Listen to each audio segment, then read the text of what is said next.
gelap, tidur aja.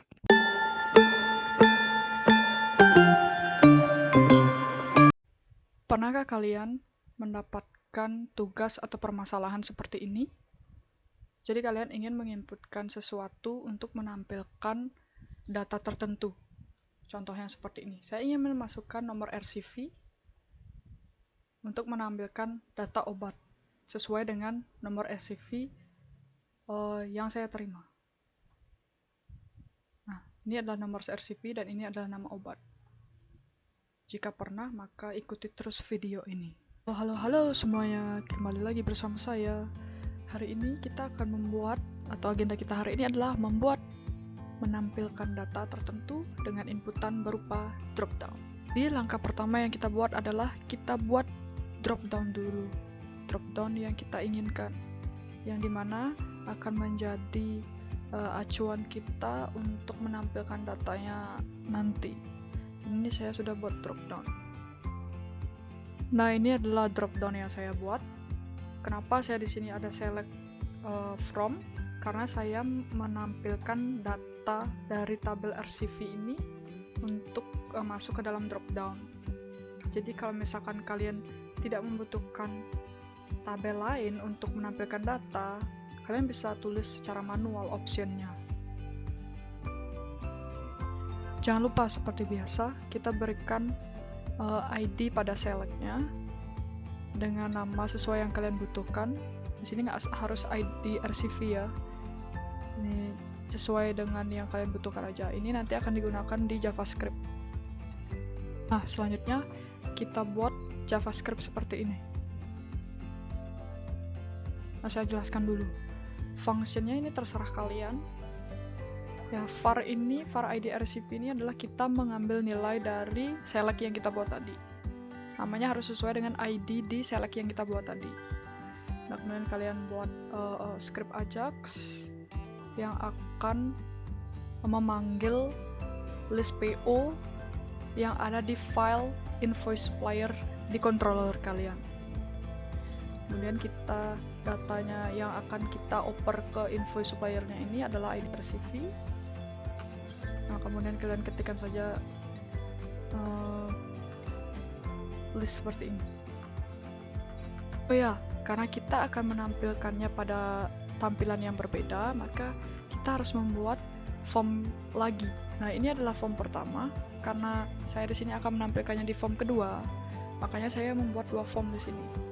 Satu form untuk menampilkan dan satu lagi form untuk input datanya. Nah, setelah kalian buat sesuai dengan kebutuhan kalian tambahkan tbody dan berikan ID pada tbody-nya. Di sini saya menggunakannya list PO. Selanjutnya kita balik lagi ke JavaScript-nya. Di sini ada sebuah coding yang saya sendiri mendapatkannya ini atas bantuan teman juga. Di sini ada JSON yang kita ambil datanya atas bantuan dari list PO. Nah, jika sudah, tadi kita sudah membuat sebuah form baru dengan nama list PO yang tbody tadi itu. Kemudian kita akan panggil di sini. Ini maksudnya adalah menghubungkan form yang tadi yang kita buat, form yang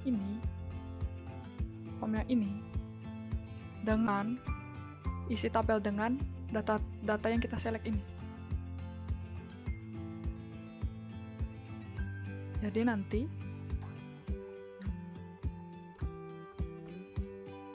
di sini kan ada kode PO, nama item, harga, quantity, dan lain-lainnya. Itu nanti akan berurutan sesuai dengan ini. Tadi kan ada kode PO, ya ini yang tampil di bawahnya. Jadi ini seperti kolomnya. Kemudian ini ada button. Jika kalian memerlukan button. Kemudian data table ini adalah jika kalian ingin menambahkan template data table untuk tampilan list kalian. Jadi jika tidak, kalian bisa hide aja.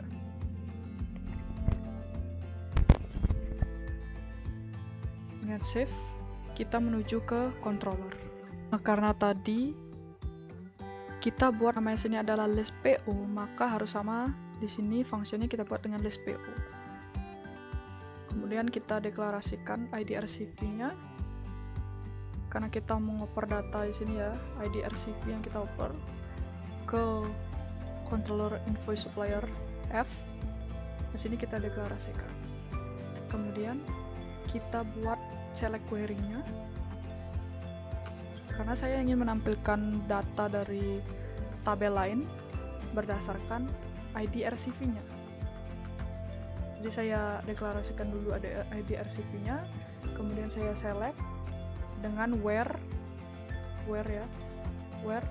ID RCP ini. Ya, ID RCP yang sama dengan $ID RCP. Itu yang akan membuat dia tampil sesuai dengan ID RCP yang kita inginkan. Dan terakhir, berikan echo JSON encode hasil, ini maksudnya yang ini ya. Kalau ini misalkan kalian buat H gitu aja, ya di bawahnya harus H juga gitu. Kemudian isikan kode ini dengan lengkap, jangan lupa kurung tutup. That's important for coding. Setelah itu kalian save, dan langkah yang terakhir adalah kalian tambahkan onChain ini dan panggil function JavaScript yang tadi, data PO. Kalian masih ingat kan? Kita tadi buat script data PO, itu namanya nggak harus data PO, jadi kalian sesuaikan aja dengan kebutuhan kalian. Nah, ini dia script data PO yang ini, kalian panggil di sini, di onChain yang tadi.